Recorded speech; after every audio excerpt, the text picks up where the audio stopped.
오늘의 주요 뉴스입니다.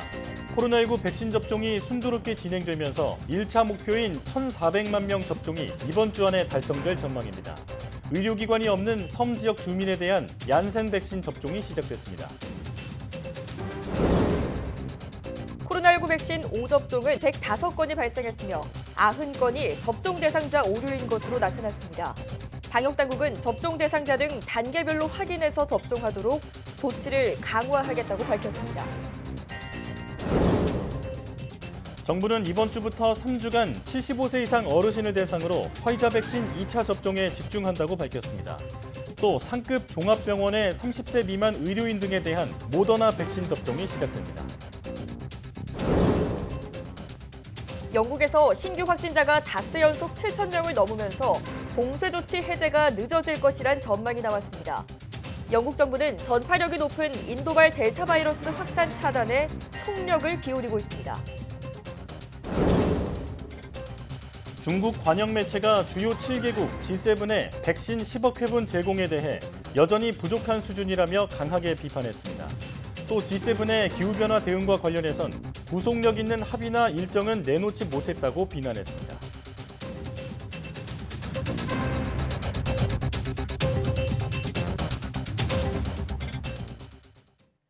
여러분 안녕하십니까? 사이언스 투데이 시작합니다. 국내 코로나19 예방접종이 순조롭게 진행되면서 이번 주에 누적 최대 1,400만 명 1차 접종 목표가 달성될 것으로 보입니다. 코로나19 예방접종 대응 추진단에 따르면 14일 0시 기준으로 코로나19 백신 1차 접종자는 누적 1,183만여 명으로 전체 인구 대비 23% 수준으로 집계됐습니다. 또 최근 평일 기준으로 1차 접종자가 하루 70만 명 이상씩 증가하는 추세를 고려하면 주 초반에 1,300만 명을 넘어설 것으로 예상됩니다. 이번 주 백신 예약 인원은 총 291만 명입니다. 그간 사전 예약자의 접종률이 99.5% 이상으로 집계된 만큼 거의 대부분이 백신을 맞을 것으로 보입니다. 이런 가운데 의료기관이 없는 섬 지역의 30세 이상 주민에 대한 백신 접종이 시작됩니다. 이번에 섬 지역 주민이 맞는 백신은 한미 정상회담을 통해 미국 정부가 공여한 얀센 백신으로 1회 접종만으로 면역력을 확보할 수 있어 상대적으로 이동이 제한되는 섬 주민들에게 적합한 것으로 평가를 받아 채택됐습니다. 국내에서 코로나19 백신 접종이 시작된 이후 접종 오류 사례가 105건 발생한 것으로 집계됐습니다. 코로나19 예방접종 대응 추진단은 13일 0시 기준 접종 오류는 105건 집계됐으며 이 가운데 90건은 접종 대상자를 잘못 판단한 사례라고 밝혔습니다. 접종자 오류 사례 90건 가운데 대다수는 30세 미만에게 아스트라제네카 백신을 접종한 사례인 것으로 파악됐습니다. 방역당국은 위탁 의료기관 등에서 접수와 예진 접종 단계마다 대상자와 백신 종류, 접종 용량을 단계별로 확인해서 접종하도록 조치했다고 설명했습니다. 또 이번 주부터 3주 동안 75세 이상 어르신을 대상으로 화이자 백신 2차 접종에 집중하고 상급 종합병원 30세 미만 의료인 등을 대상으로 모더나 백신 접종을 시작한다고 덧붙였습니다. 30세 미만 의료인 등에 접종되는 모더나 백신은 지난 1일 국내에 처음 도입된 5만 5천 회분입니다. 백신 접종의 속도가 붙으면서 정부가 여행 안전 권역을 추진하자 해외여행에 대한 기대도 커졌습니다. 오랜 기간 고사 위기에 몰렸던 여행업계도 잇따라 관광 상품을 내놓으며 서서히 활기를 되찾는 모습입니다. 개훈이 기자가 보도합니다. 한 여행사가 다음 달 12일 출발하는 프랑스 단체 여행 상품을 내놨습니다. 코로나19 이후 무려 17개월 만인데 상품 출시 이틀 만에 20명 정원에 8명이 예약을 마쳤습니다. 예약 문의가 꾸준히 증가하고 있어 직원들도 모처럼 활기를 되찾은 상황입니다. 그래서 정부에서 추진 중인 트래블 버블 국가 중심으로 백신 접종 완료한 고객님들이 실제로 가실 수 있는 상품을 다양하게 준비하였고 다음 주부터 본격적으로 홍보를 진행할 예정입니다. 자, 전체 매진! 홈쇼핑에서도 오랜만에 유럽 여행 상품이 등장했습니다. 5만 2천 명이 한꺼번에 몰리면서 1시간 만에 매진됐습니다. TV 홈쇼핑 여행 상품 중에 역대 최고의 판매 실적을 기록했고요. 이는 코로나19로 인해 억눌린 여행 심리가 한꺼번에 폭발한 것으로 보고 있습니다. 한 온라인 쇼핑몰에서 판매한 해외 항공권 예약은 일주일 전보다 무려 442%나 급증했습니다. 백신 접종이 본격화되고 정부가 여행 안전 권역을 본격 추진하면서 해외여행 재개에 대한 업계의 기대도 한층 커졌습니다. 비록 제한적인 해외여행 허용이지만 여행업계는 그나마 숨통이 트이게 됐다는 반응입니다. 주요 여행 수요자가 40에서 50대 여성층이 대부분이고 또 7월 이후에 이제 여름 성수기에는 이제 가족 단위 여행이 많이 줄을 이룰 상황인데 현재 백신 접종은 60대 이상의 장량 고령층으로만 지금 되어 있기 때문에 실질적인 수요는 좀 향후를 기대해야 되고요. 여행사들은 일단 9월 추석을 겨냥한 상품 출시에 집중하고 있습니다. 본격적인 여행 수요 회복은 내년 상반기는 지나야 할 것으로 전망됩니다. YTN 개훈입니다.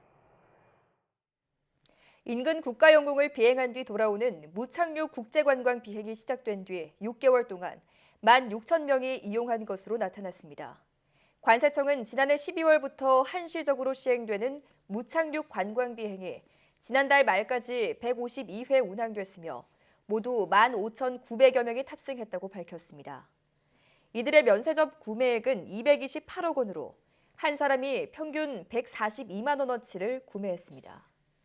품목별로는 화장품이 61억 원으로 가장 많이 팔렸고 가방류가 40억 원, 향수가 25억 원으로 뒤를 이었습니다. 구매한 장소별로는 시내 면세점이 203억 원으로 89%를 차지했습니다.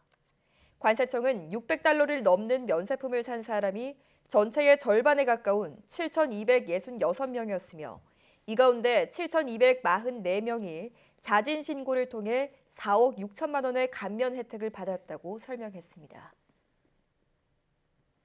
영국에서 최근 신규 확진자 증가세가 나타나며 봉쇄 조치 해제가 늦어질 것이라는 전망이 나오고 있습니다. 줄어들던 확진자가 다시 느는 이유는 전파력이 높은 인도발 델타 변이 바이러스가 확산했기 때문으로 보입니다. 보도에 김진호 기자입니다. 영국의 코로나19 일일 신규 확진자가 현지 시간 13일 기준 7,490명이 보고돼 닷새 연속 7,000명이 넘었다고 스카이뉴스가 보도했습니다. 영국은 빠른 백신 접종으로 코로나19 확진자가 줄어들었지만 최근 변이 바이러스가 확산하며 확진자가 다시 증가세를 보이고 있습니다. 변이 바이러스 중 인도발 델타 변이 감염 비율은 90%를 차지해 압도적인 비율입니다. 델타 변이는 영국 변이인 알파보다 전파력이 64% 높고 감염 시 입원 확률도 알파의 2배에 달하는 것으로 나타났습니다. 스카이뉴스는 백신 접종을 끝내지 못한 집단에서 델타 변이가 기승을 부리고 있다고 전했습니다. 이 때문에 오는 21일로 예고된 방역 관련 제한 조치의 전면 해제는 어려울 거라는 전망이 힘을 얻고 있습니다.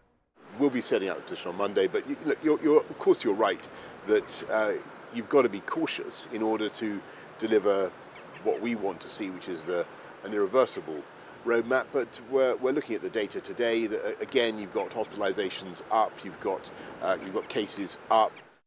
영국 국민은 봉쇄가 모두 풀리는 21일을 자유의 날로 부르며 고대하고 있습니다. 영국 정부의 한 소식통은 스카이뉴스에 존슨 총리가 자유의 날을 예정보다 4주 연기한 다음 달 19일로 발표할 것이라고 말했습니다. 한 고위 소식통은 존슨 총리가 내각과 과학자문단을 만난 뒤 마지막으로 힘을 짜내자라면서 백신과 바이러스의 정면 승부라고 말했다고 전했습니다. 그러나 정부가 봉쇄 완전 해제 시점을 연기하면 요식, 관광업계, 유흥업계가 강하게 반발할 수 있다고 스카이뉴스는 전망했습니다. YTN 김진호입니다.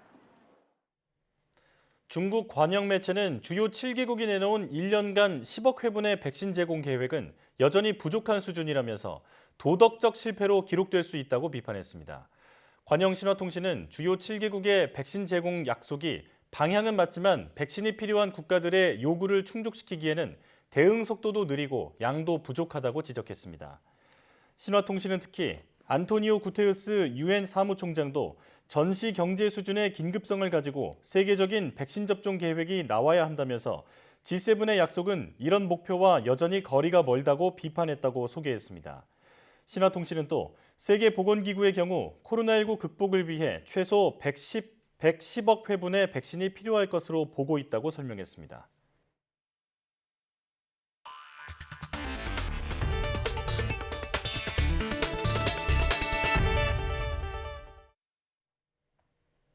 우리나라 전기차 관련 경쟁력이 세계 5위, 자율주행차 도입 수준은 세계 7위 정도로 분석됐습니다. 한국은행은 자동차 보고서에서 이같이 평가하면서 기존 자동차 시장의 성장은 정체된 반면 ICT, 즉 정보통신기술 등과 융합한 미래차 시장은 빠르게 성장할 것으로 전망했습니다. 한은은 한국 미래차 산업의 현황을 보면 2020년 전기차 지수 기준 경쟁력은 중국, 독일, 미국, 일본에 이어 5위로 분석됐습니다. 또 자율주행차 인프라 도입 준비 지수는 2020년 현재 7위, 도입 수준은 미국의 95% 정도로 평가했습니다. 지난달 테슬라의 비트코인 결제 중단을 선언해 가상화폐 시장을 흔들었던 일론 머스크 테슬라 최고 경영자가 또다시 말을 바꿨습니다. 머스크는 현지 시간 13일 자신의 트위터에 채굴자들이 합리적인 수준인 50%까지 청정 에너지를 이용해 채굴하는 게 확인되면 테슬라는 비트코인 거래를 재개할 것이라는 글을 올렸습니다. 또 시장에 영향을 미치지 않으면서 비트코인을 현금화할 수 있는지 확인하기 위해 테슬라가 보유한 비트코인을 10% 정도 매각했다고 밝혔습니다. 머스크의 트윗 이후 3시간여 만에 비트코인 가격은 39,349달러까지 5.7% 상승했습니다. 6월에 새로 나오는 과일은 사실상 체리가 유일한데요. 체리 가격이 높게 형성되면서 농민의 새로운 고소득 작목으로 뜨고 있습니다. 김범한 기자가 체리 출하 현장을 다녀왔습니다. 햇볕이 내리쬐는 양이 많기로 이름난 고장입니다. 심은 지 6년 된 나무에 가지가 휘어질 듯 열매가 주렁주렁 달려 있습니다. 귀족 과일로 불리는 체리입니다. 많은 분들께서 체리에 관심이 많고 과일의 다이아몬드지 않습니까? 그래서 거기에 역점을 두고 이게 돈이 되겠구나 하고 농가들이 또 이게 소득이 높을 것 같아서 특히나 이 체리는 남녀노소 누구나 좋아할 것 같아서 이렇게 시작하게 됐습니다.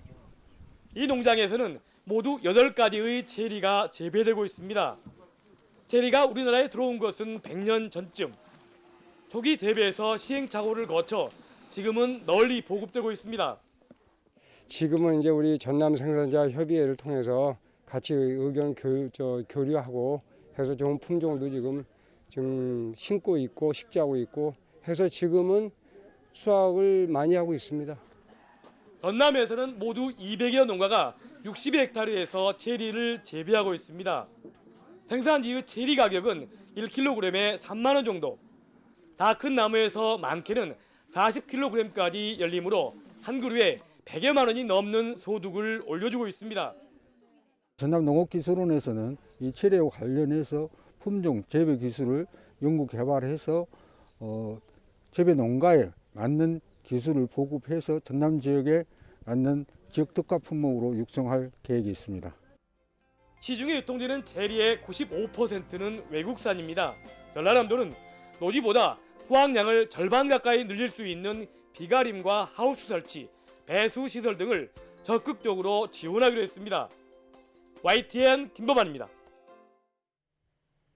저어새 등 멸종 위기종이 다수 발견된 전북 군산의 새만금 수락갯벌에서 멸종위기 2급 양서류인 금개구리가 집단 서식하는 것으로 확인됐습니다. 전북 녹색연합은 새만금 수락갯벌 생태 조사를 한 결과 9곳의 물웅덩이와 주변 약 4,000제곱미터에서 금개구리 수백 마리와 올챙이 그리고 알을 확인했다고 밝혔습니다.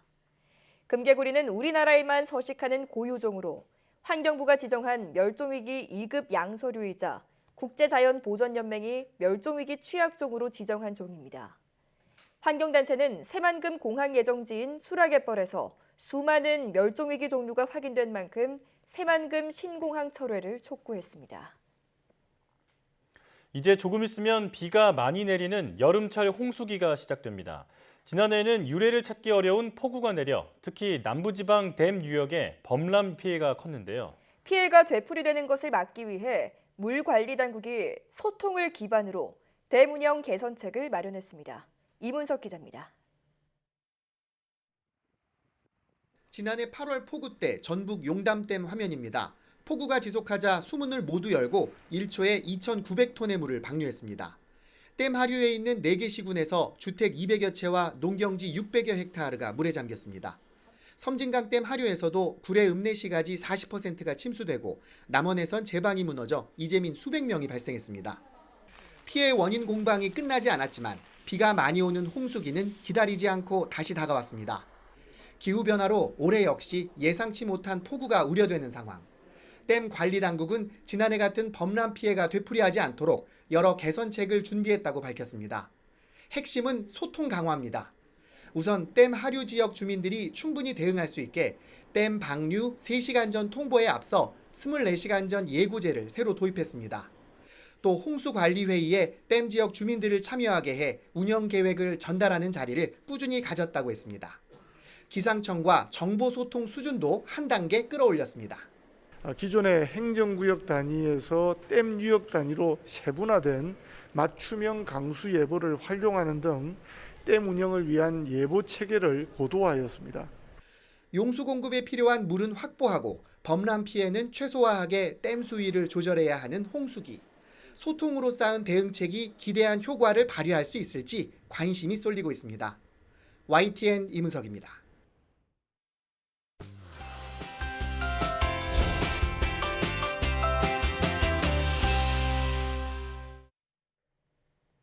트라우마는 과거 경험했던 충격으로 당시의 감정을 다시 느끼며 심리적 불안을 겪는 증상을 말하는데요.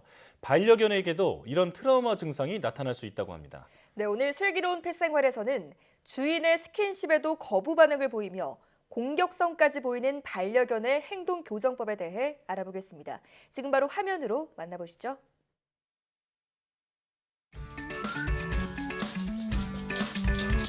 평소 재주 많은 귀염둥이 비글 홍단이. 빵 기다려. 정말 똑똑한데요. 비글답게 활달하고 에너지 넘치는 녀석. 하지만 특정 부위를 만지면 사납게 돌변한다는데요. 스킨십에 예민한 반려견의 공격적인 행동을 교정하는 방법. 슬기로운 펫생활에서 알아봅니다. 오늘의 주인공을 만나러 간 경기도 수원시. 제작진을 반갑게 맞이해주는 반려견. 성격이 좋아 보이는데요. 이 녀석이 바로 오늘의 주인공 비글 홍단입니다. 이름도 참 예쁘지요? 홍단이 지금 비글이고요. 지금 6살 됐어요. 항상 보호자만 바라본다는 홍단이. 보호자가 어딜 가든 무얼 하든 옆에 껌딱지처럼 붙어 있다는데요. 보호자분을 굉장히 좋아하나 봐요, 홍단이가. 네, 저만 졸졸 많이 따라다녀요. 홍단이가 이렇게 보호자만 쫓아다니는 데에는 그럴만한 이유가 있답니다. 강아지 분양하는 카페에서 이렇게 오래 보고 있었거든요. 강아지 분양받고 싶어서. 그러다가 이제 이쁜 비글이 하나 올라온 거예요, 사진이. 그래서 보니까 10개월 비글인데 분양을 하고 있더라고요. 그래서 제가 얼른 분양을 받았죠. 6년 전 파양의 아픔을 딛고 보호자와 새 가족이 됐다는 홍단이. 그런데 처음 데려왔을 때부터 홍단이는 스킨십에 무척 예민했다네요. 평소에는 뭐 막 짖으면서 달려들거나 그럴 때가 좀 10번 중에 한 6, 7번은 그러죠. 홍단이 화났어? 홍단아 밥 줄까? 홍단이 밥? 잔뜩 예민해진 홍단이의 기분을 풀어주기 위한 비장의 카드. 바로 간식인데요.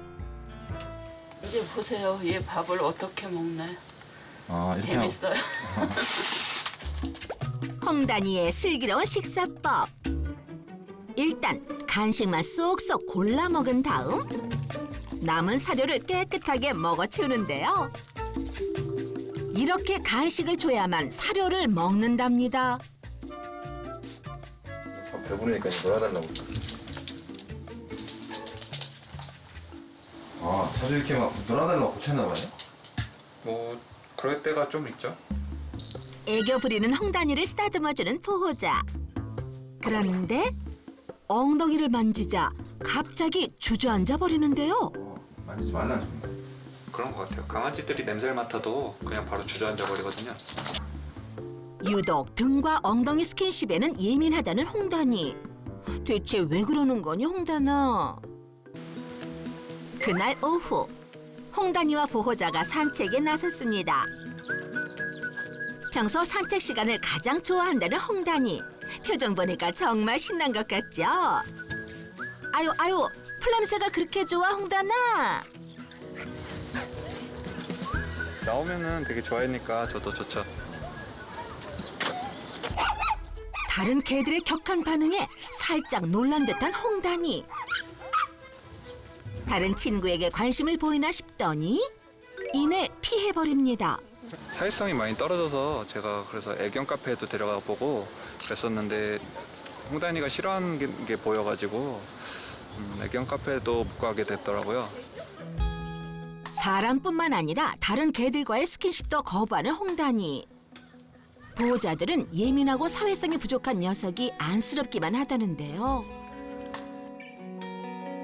아쉽지만 오늘 산책도 여기서 마무리해야 할 것 같습니다. 짧은 산책을 마치고 보호자와 홍단이가 집으로 돌아왔는데요. 아유, 녀석. 목이 무척 말랐나 봐요. 홍단아, 일로 와. 일로 와. 그런데 물을 마시고는 방으로 숨어버린 홍단이. 홍단, 여기. 보호자가 녀석을 나오게 하려고 간식으로 유인해 보는데요. 어머나, 이렇게 쉽게 나올 걸 왜 숨어 있었어, 홍단아? 바로 그때 보호자가 홍단이를 재빠르게 안아들고 욕실로 향합니다. 알고 보니 홍단이는 산책 후 목욕하기가 싫어서 숨었던 건데요. 목욕 중에도 자꾸만 이빨을 드러내는 홍단이.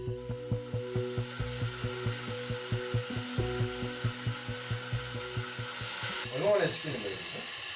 지금 2주 정도 됐을걸요? 엉덩이 쪽을 이렇게 막 집중적으로 하는 거 아니면은 뭐 이렇게 거부하고 그러진 않아요. 그렇게 홍단이와의 실랑이 끝에 간신히 목욕을 끝냈는데요. 홍단. 목욕을 마친 홍단이 기분이 좋은가 봅니다. 홍단아, 뭐해? 아이고, 홍단아, 진정해야지, 진정. 털을 다 말리자 보호자의 곁으로 슬쩍 다가가는 홍단이. 보호자가 그런 녀석을 조심스럽게 쓰다듬어 보는데요. 하지만 손길이 점점 아래로 향하자 으르렁대다가 또다시 이빨을 드러내고 맙니다. 다리 쪽을 만지면 좀 싫어하네요. 다리도 엉덩이도 싫어해요. 다리랑 엉덩이랑. 홍단이는 왜 이렇게 스킨십에 예민한 걸까요? 홍단아, 엉덩이 만지면 싫어?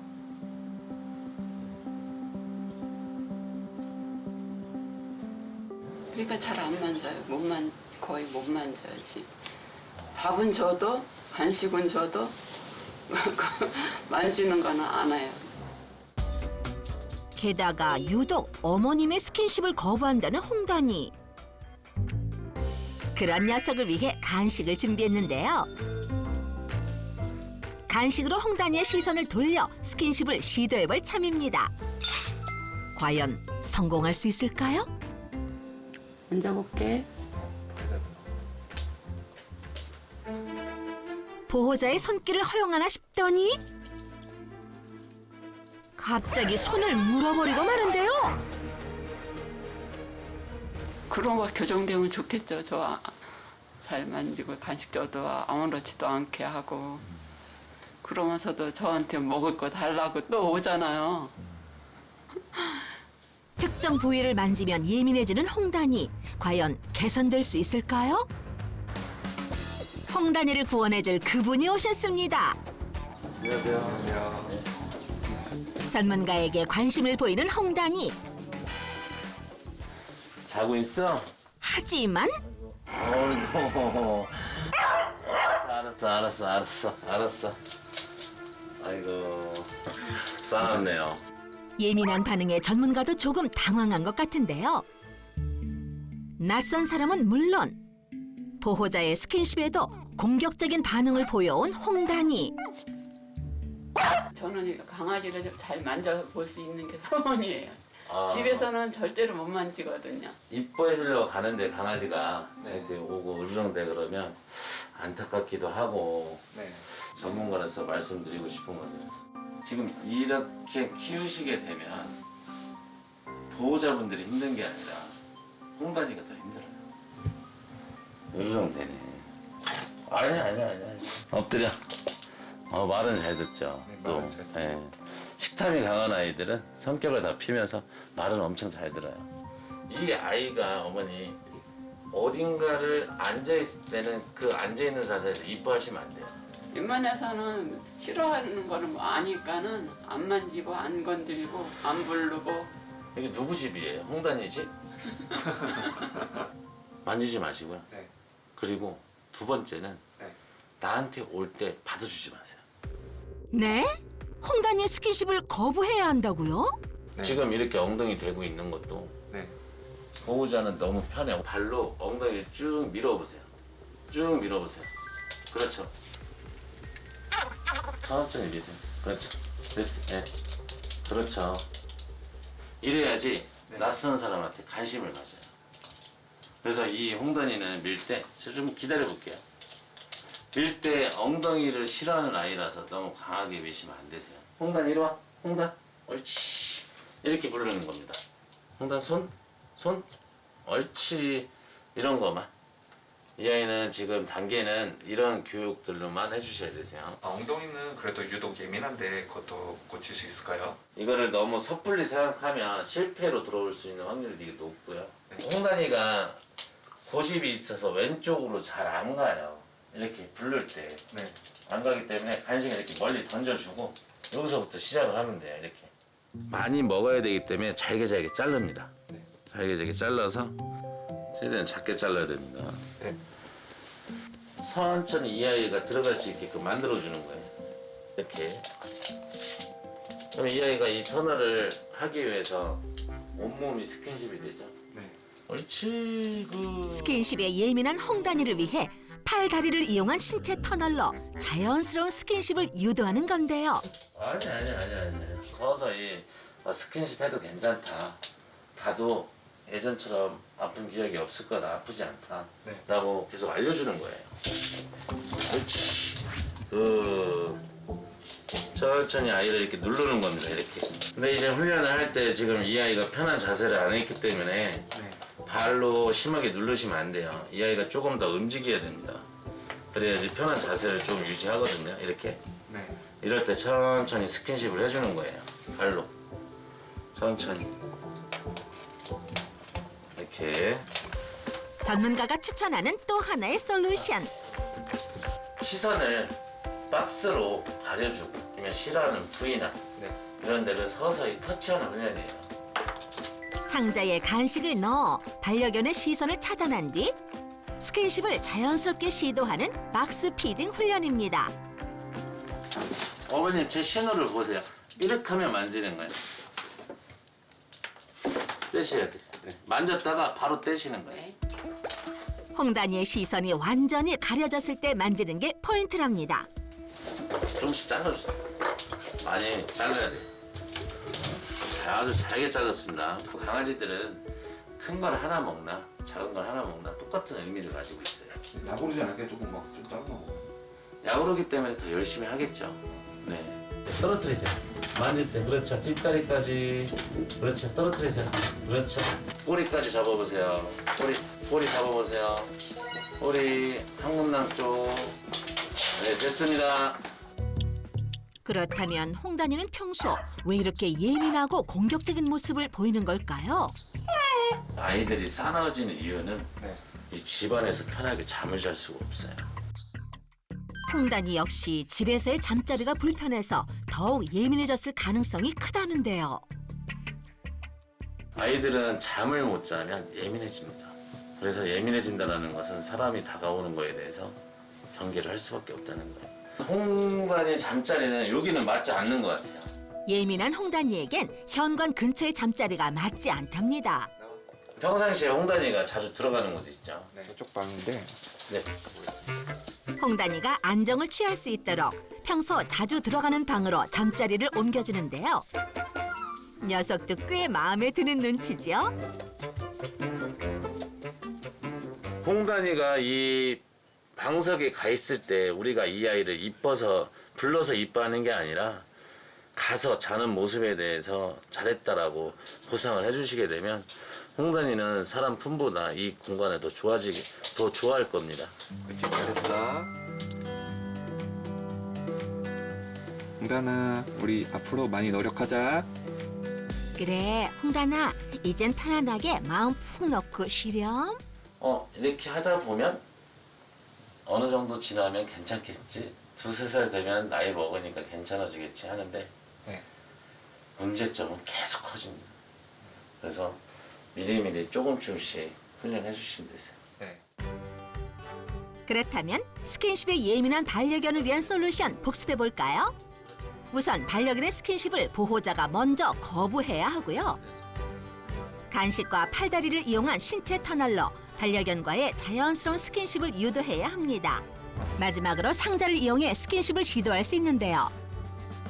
유독 등과 엉덩이 스킨십에 예민했던 홍단이 앞으로는 보호자분과 행복한 교감 나누길 바랄게.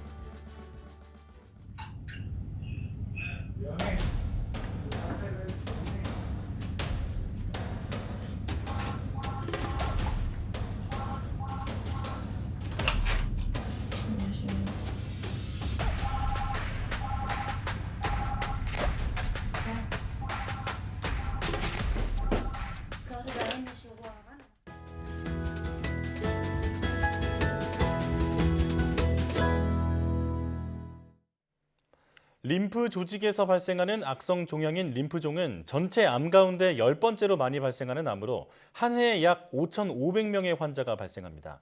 방송인 허지웅 씨의 투병과 치료로 알려지게 된 미만성 거대 비세포 림프종 역시 림프종의 일종인데요. 네, 림프종은 진행 속도가 빨라서 즉각적인 치료가 필요하지만 조기 검진법이나 특별한 예방법이 없어서 의료계의 숙제로 남아있는 질환입니다. 오늘 내몸 보고서에서는 서울대병원 혈액종양내과 윤성수 교수와 함께 자세한 이야기 나눠보겠습니다. 어서 오십시오. 네, 안녕하세요. 네, 나와주셔서 고맙습니다. 자, 주변에 가끔 임파선이 부었다라면서 걱정하는 분들이 계시는데요. 이제는 림프절로 부르고 있는 이 임파선은 우리 몸의 면역을 담당하는 곳으로 알고 있습니다. 자, 이곳에 암이 발생한다니까 참 걱정스러운데 일단 림프종이 어떤 질환인지부터 설명해 주시죠. 예, 림프종은 목, 겨드랑이, 복부, 골반, 사타구니 등에 존재하는 림프절, 그러니까 전신에 다 있죠. 네. 비장, 흉선, 편도 등을 통틀어서 림프 조직이라고 하는데요. 네.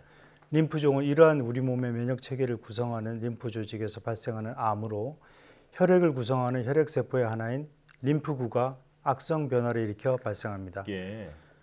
림프 조직은 우리 몸 전체에 걸쳐 분포하기 때문에 림프종 역시 몸의 어느 부위에서나 발생할 수 있습니다. 네. 혈액암 중 가장 흔한 암으로 림프종은 모두 다 종양이므로 악성 림프종이라고 부르기도 합니다. 조직학적으로는 크게 호치킨 림프종과 비호치킨 림프종으로 구분하며 조직학적 특성에 따라 세부 A형으로 나눠집니다. 네. 자, 신체 어디에서나 발생할 수 있는 질병이라니 더욱 걱정스러운데요. 그렇다면 이런 림프종의 원인은 무엇이고 또 증상이 나타난다면 어떻게 발현을 하나요? 예, 환자분들의 경우 림프종으로 진단받으시는 경우에 대부분 림프절이 커진 것, 즉 혹이 만져져서 병원을 찾아오시게 되는데요. 네. 감염이 생기거나 혹은 염증이 생겼을 때 뭐 같은 얘기일 수도 있겠지만 이제 림프절이 부을 수 있는데 이때는 대개 통증을 동반하고 원래 원인이 됐던 감염이나 염증이 조절이 되면 커졌던 림프절이 다시 작아지게 됩니다. 예. 그러나 림프종은 커진 림프절이 호전되지 않고 점점 더 커지게 되는데요. 네. 침범한 부위에 따라 다양한 다른 증상이 생길 수 있습니다. 예. 아까 말씀드린 대로 대부분의 림프종은 통증 등의 특별한 증상이 없이 그냥 대부분 목, 사타구니, 겨드랑이 등등 신체 어느 곳에서나 무통성, 그러니까 통증이 동반하지 않는 덩어리가 만져져 조직 검사를 해야 되는데요. 네. 근데 예우인자가 좀 있습니다. 6개월 동안 특별한 다이어트를 하거나 하는 그런 노력이 없이 10% 이상 체중이 감소하거나 특별한 원인 없이 38도 이상의 열이 계속될 경우, 혹은 잠잘 때 흠뻑 젖을 정도의 야간 발한. 이거 흠뻑 젖을 정도라는 것은 속옷을 갈아입을 정도의 발한. 예. 그런 것들이 있으면 질병이 양이 많을 것임을 시사하고 따라서 예후가 좋지 않을 것을 의미를 합니다. 림프종의 발생 원인에 대해서는 확실하게 밝혀진 바가 없습니다. 예. 원인이 아까 말씀드린 뚜렷하지 않은 경우가 대부분이기 때문에 하지만 일부 좀 밝혀진 것으로서는 일부에서는 이제 면역 억제제를 쓰는 상황, 어쩔 수 없이 면역 억제를 하게 되는 상황이거나 혹은 면역 부조화가 생기는 자가 면역 질환과 같은 경우 이 림프종으로 이어지기도 하고요. 예. 에이즈 바이러스로 알려진 HIV나 다른 바이러스 등의 감염이 원인이 되기도 하고 드물게는 가족력이 있는 경우도 있습니다. 하지만 이런 위험 요인을 갖고 있지 않는 환자들이 더 많습니다. 네, 말씀을 들으니까 정말 혼란스러운 병이라는 생각이 드는데요. 그렇습니다. 초기에는 특별한 증상도 없고 또 발생 원인까지 제대로 밝혀지지 않았다 이렇게 말씀해 주셨습니다. 자, 그렇다면 림프종에는 어떤 종류가 있나요? 예, 아까 말씀드린 대로 림프종은 그 호치킨 림프종과 비호치킨 림프종으로 나눠지는데 네. 국내에서 호치킨 림프종은 전체 림프종의 10% 이하를 차지하는 좀 드문 림프종인데 네. 비호치킨 림프종에 비해서는 예후가 좋은 편입니다. 따라서 실제 한 90%가량을 차지하는 림프종은 비호치킨 림프종입니다. 비호치킨 림프종은 암세포의 기원이 어디에냐에 따라서 B세포, 알파벳의 B죠. T세포 혹은 NK세포 종양으로 나눠집니다. 예. 그중 미만성 거대 B세포 림프종, 이건 디퓨즈 라지 B셀 림포마라고 해서 저희는 약자로 그냥 DLBCL이라고 주로 얘기를 하는 네. 이 림프종은 전체 림프종의 약 40%를 차지하는 혈액암이며 이 암은 우리 몸에서 중요한 면역 기능을 담당하는 B세포 림프구가 악성으로 전환돼 발생합니다. 네, 그렇군요. 자, 그렇다면 보통 환자들이 병원에 찾아가게 되면 어떤 방법으로 또 진단을 하시는지, 그리고 진단에 따라서 어떤 치료 방법을 좀 권하시는지도 궁금합니다. 네, 우선 아까 말씀드린 림프종을 진단하기 위해서는 꼭 조직 검사가 필요합니다. 네. 조직 검사를 통해서 얻은 조직을 또 특수 염색이나 혹은 분자 생물학적 검사 등의 특수 검사를 통해서 최종적으로 어떤 타입의 림프종인지 구분하게 됩니다. 또한 다른 암과 마찬가지로 병이 얼마나 번져 있느냐, 그러니까 병기 판정을 하기 위해서 CT나 PET-CT, 골수 검사 등을 통해서 1기부터 4기까지 병기를 나눕니다. 네. 각각의 림프종은 예후나 치료 방법, 치료에 대한 반응 등에서 다른 양상을 보이는데 따라서 이 치료 방법과 예후도 조금 다를 수가 있고요. 예. 말씀드린 호치킨 림프종은 비교적 예후가 좋아서 약 80%가 무진행 생존율, 그러니까 무진행 생존율은 병이 진행하지 않고 살아있다는 것을 의미하기 때문에 완치의 또 다른 설명이라고 볼 수도 있겠고요. 예. 비호치킨 림프종은 일반적으로 B세포 림프종이 T세포나 NK세포 림프종보다 예후가 좋은 것으로 알려져 있습니다. 아까 언급하신 방송의 허지웅 씨가 오늘 언급할 미만성 거대 B세포 림프종, 즉 DLBCL로 항암 치료를 받은 경험이 방송에 소개된 적이 있었죠. 예. 또 각각의 림프종마다 임상경과 예후 및 치료 방법이 다르지만 림프종의 기본적인 치료법은 항암 화학요법입니다. 즉 기전이 서로 다른, 기전이 다르기 때문에 작용하는 양상도 다르고 부작용도 좀 오버래핑하지 않죠. 예. 겹치지 않아서 이런 여러 항암제를 병용해서 투여하는 복합 항암 화학요법이 주로 쓰이고 방사선 치료는 특수한 경우에 보조적인 요법으로 사용됩니다. 네. 국소 치료이기 때문에요. 또한 최근 악성 질환 치료에서 가장 뚜렷한 발전을 보인 분야가 림프종 등 혈액암 치료입니다. 예. 기존의 항암 화학요법이 암세포와 정상세포를 구별하지 않고 무차별 공격해 부작용을 또 초래할 수 있는 것에 비해서 표적 요법 치료제는 주로 암세포에만 존재하는 표적만 공격하는 그런 방법이 되는데 네. 비림프구 림프종에서는 뭐 리투크시맵을 비롯해서 이브루티닙, 아칼라브루티닙, 베네토클렉스 등등이 이 대표적인 표적 치료제죠. 네. 자, 희귀암으로 불리던 미만성 거대 비세포 림프종 환자들의 경우에는 사실 이 사회적인 관심도 낮고 또 마땅한 치료법이 없었는데 어떤 치료법을 좀 이들에게 사용할 수 있을까요? 예. 이 미만성 거대 비세포 림프종은 질병 진행 속도가 매우 빠른, 그러니까 영어로 얘기하면 어그레시브 림포마. 이거를 공격형이라고 하기보다는 공격적이라고 해야 될까요? 하여튼 진행이 빠르다는 뜻인데 치료를 바로 하지 않으면 대개 수개월 내에 사망하게 됩니다. 따라서 바로 치료를 시작해야 되는데 이 미만성 거대 비세포 림프종의 치료는 예후인자 및 병기에 따라 좀 달라지는데 대부분은 1차 표준 치료를 통해 부분간의 이상의 반응을 획득합니다. 네. 하지만 문제는 기존 치료에 반응하지 않거나 반복적으로 병이 재발하는 환자입니다. 대표적인 악성 림프종인 미만성 거대 비세포 림프종, 말로 하기도 길죠. 실제로 이 중에서 이제 10 내지 15%의 환자는 초치료에 반응을 하지 않고 초치료에 반응을 하더라도 20에서 25% 정도의 환자는 관해 후, 관해라는 것은 일단 병이 기존의 검사법으로 발견이 안 된 정도로 감소한 것을 얘기를 하는데 이 관해 후에도 재발을 경험하게 됩니다.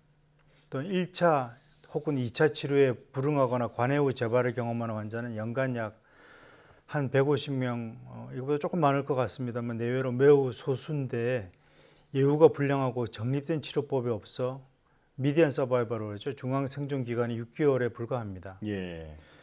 얼마 전까지만 하더라도 재발하거나 불응하는 미만성 거대 비세포 림프종 환자들은 생존 기간을 의미 있게 연장할 만한 효과적인 대체 치료가 없었는데 다행히도 최근 이 재발성 불응성 악성 림프종 환자들에게 1회 치료로 완치 가능성까지 확인한 혁신 신약인 세포 치료 신약이라고 해야 되겠죠.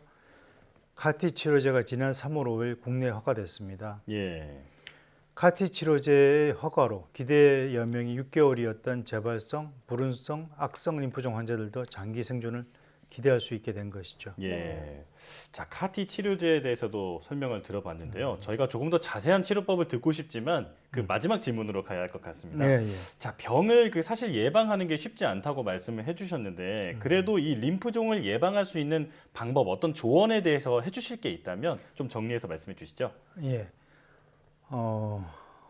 림프종은 질병 진행 속도가 빨라서 바로 즉각적인 치료를 필요로 하지만 이 아까 말씀드린 대로 조기 검진법이나 특별한 예방법은 없다고 말씀드렸죠. 그렇지만 일반적인 그 큰 빅데이터를 보면은 바이러스 중에 몇 가지, 그러니까 에이즈를 포함해서 또한 간의 염증을 일으키는 간염 바이러스 중에 일부, 혹은 또 다른 바이러스 감염 등등 이 원인이 된다고 생각하는 증거들이 있고요. 또 이런 바이러스 감염뿐 아니고 개인 위생에 힘써서 몸을 건강하게 유지하도록 하는 노력, 또한 체중이 늘지 않도록 하는 노력이 필요하고요. 농업용 살충제 혹은 방사선, 여러 가지 이유로 방사선에 노출이 됐던 것들이 원인이 된다고 여겨지고 이런 것들을 피하는 경우 질병의 발생이 줄여진다고 생각됩니다. 따라서 환자분들 중에는 덩어리가 생겨졌는데 아프지 않으니까 괜찮아서 늦게 오는 경우도 있거든요. 근데 실제로 통증이 있는 덩어리보다는 통증이 없이 나타나는 종괴가 더 위험합니다. 그런 경우에는 빨리 병원에 와서 검진을 받으셔야 되겠고, 특히 아까 말씀드렸던 체중 감소, 발열 혹은 발한, 마음에 땀나는 그런 증상들이 있으면 더 병이 빠른 진행을 할 수 있으니까 빨리 병원에 오시는 것이 중요하겠습니다. 예. 자, 오늘 이 림프종에 대해서 설명을 많이 들어봤는데 사실 그 설명을 들으면서도 아직도 현대의학이 이렇게 발전했는데도 예. 원인도 잘 모르고 또 예방법까지도 마땅치 않은 이런 병이 남아있구나 이런 예. 생각이 들면서 의료계의 숙제가 아직도 많이 남아있다는 생각이 들었습니다. 예, 맞습니다. 자, 네, 예. 효과적인 치료제 개발이 얼른 이루어져서 림프종 환자들에게 희망이 되길 바라겠습니다. 지금까지 서울대병원 혈액종양내과 윤성수 교수와 함께했습니다. 오늘 나오셔서 고맙습니다. 네, 감사합니다.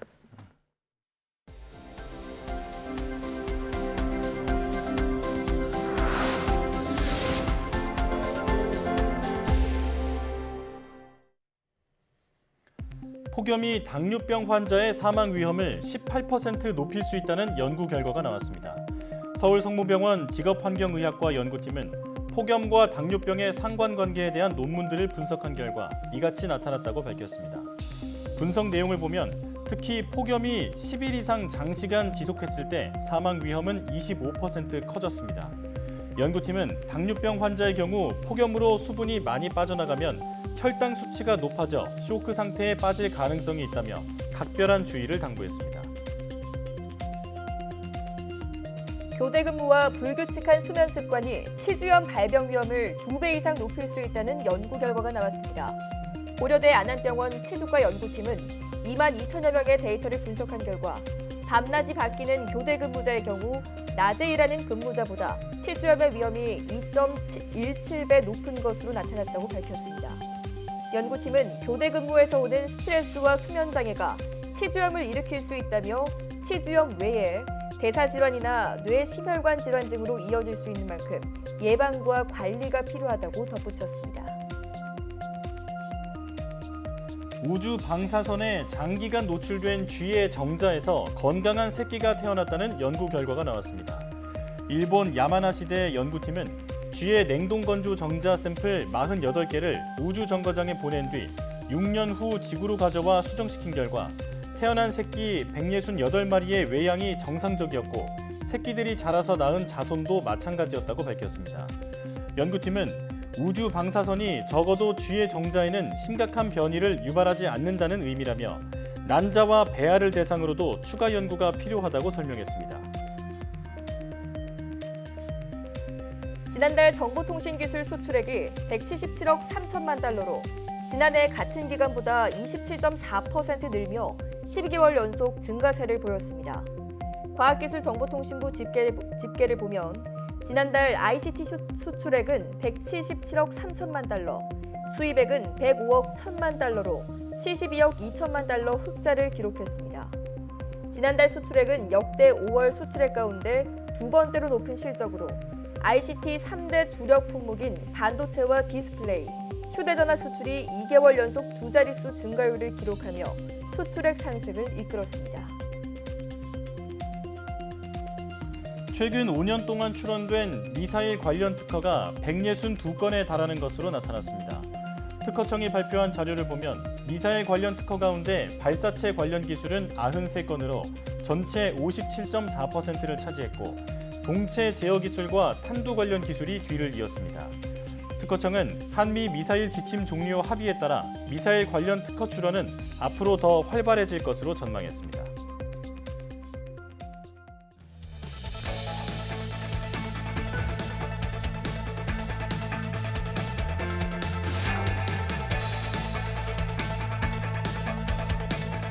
최근에는 투비가 좀 안 들어간 자석 쪽으로 연구를 많이 진행하고 있습니다.